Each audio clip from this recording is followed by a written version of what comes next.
Shalom, salam sehat untuk kita semua. Kiranya kita selalu diberi kesehatan, kekuatan, dan sukacita oleh Tuhan untuk menjalani kehidupan ini. Saudara-saudara, kita jumpa lagi dalam program Suara Gembala Gemibem.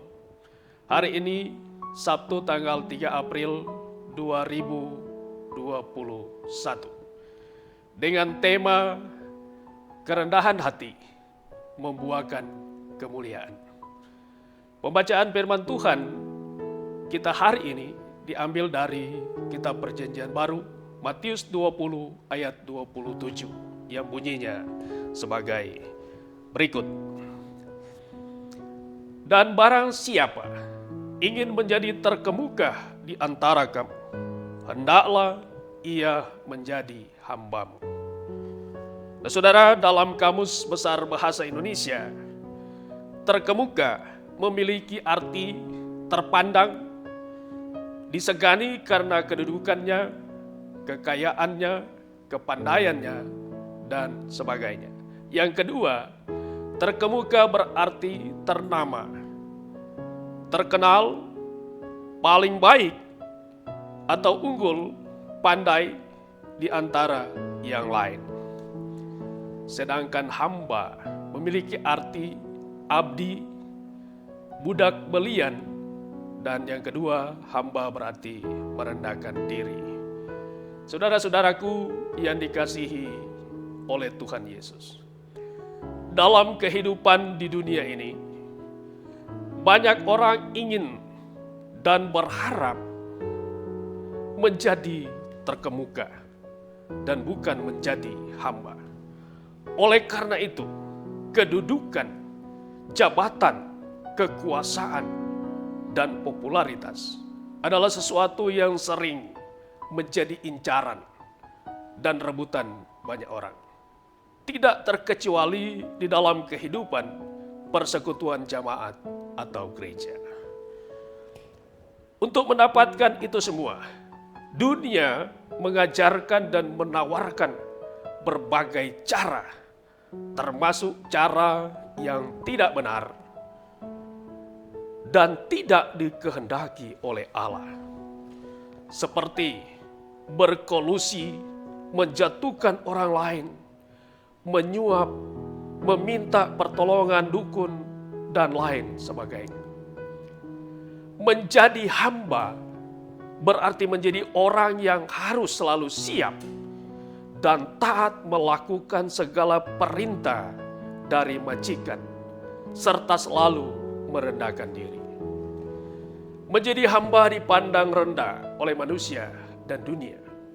Menjadi hamba berarti bukan yang terkemuka, akan tetapi dalam pandangan dan pengajaran Yesus, siapa yang ingin menjadi terkemuka, hendaklah ia menjadi hamba.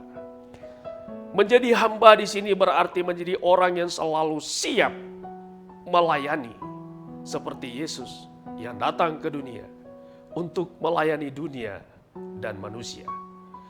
Bagi Yesus, menjadi hamba adalah yang terkemuka. Sebagai orang-orang yang percaya kepada Tuhan, kita menjadi orang-orang yang disebut hamba Tuhan. Sebagai hamba Tuhan, kita tentu tidak akan memilih cara yang tidak benar dan tidak dikehendaki oleh Tuhan untuk menjadi terkemuka. Tetapi kita memilih untuk belajar dari Tuhan Yesus karena Dia mengajak kita untuk belajar kepadanya. Kita menjadi hamba untuk melakukan segala perintahnya dengan ketaatan dan kesetiaan. Dalam Matius 11 ayat 29, Yesus berkata, "Pikulah kuk yang kupasang dan belajarlah padaku, karena aku lemah lembut dan rendah hati, dan jiwamu akan mendapat ketenangan." Ketika kita belajar kelemah lembutan dan kerendahan hati dari Yesus, ada jaminan bahwa jiwa kita akan mendapat ketenangan. Semua orang dalam hidupnya mengharap dan mencari ketenangan jiwa, tetapi tidak semua mendapatkannya, kecuali yang datang dan belajar kepada Yesus. Damai hanya ada dan ditemukan di dalam Yesus. Untuk memiliki kerendahan hati, kita perlu terus belajar dan melakukannya dalam proses kehidupan yang kita jalani. Bagaimana kita dapat menjadi hamba dan memiliki kerendahan hati? Filipi 2 ayat 5-7 memberi pengajaran sebagai berikut. Hendaklah kamu dalam hidupmu bersama menaruh pikiran dan perasaan yang terdapat juga dalam Kristus, yang walaupun dalam rupa Allah tidak menganggap kesetaraan dengan Allah itu sebagai milik yang harus dipertahankan, melainkan telah mengosongkan dirinya sendiri dan mengambil rupa seorang hamba dan menjadi sama dengan manusia. Kerendahan hati yang kita pelajari dari Yesus harus terus kita pelihara dalam kehidupan kita hari lepas hari. Kita harus selalu menaruh pikiran dan perasaan Kristus, Yesus dalam hidup kita.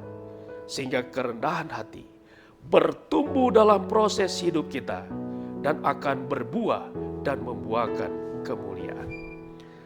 Kemuliaan dari kata mulia yang memiliki arti pertama, tinggi, berkaitan dengan kedudukan, pangkat, jabatan, martabat.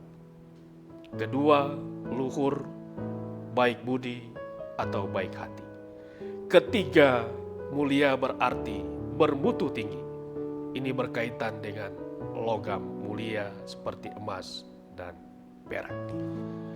Kemuliaan berarti hal-hal mulia, keluhuran, keagungan, kehormatan yang berkenan di hadapan Tuhan. Saudara-saudara yang dikasihi oleh Tuhan Yesus, mari kita terus belajar kelemah lembutan dan kerendahan hati dari Yesus. Yang lemah lembut dan rendah hati, Ia datang ke dunia memberi pengajaran dan keteladanan kepada manusia berdosa. Ia merendahkan diri dan menjadi hamba serta mengalami sengsara dan bahkan sampai mati di kayu salib hanya karena hendak menebus dosa manusia. Hendak menggantikan posisi kita yang akan menerima penghukuman karena dosa. Ia mati dan dikuburkan, tetapi kemudian dimuliakan oleh Allah Bapa di sorga. Ia bangkit mengalahkan maut. Itulah tanda kemenangan Kristus atas dosa dan maut. Dalam rangka menebus dan memenangkan kita manusia, agar supaya kita layak lagi menerima keselamatan dan kemuliaan dari Allah yang dikerjakannya di dalam dan melalui Yesus Kristus. Amin.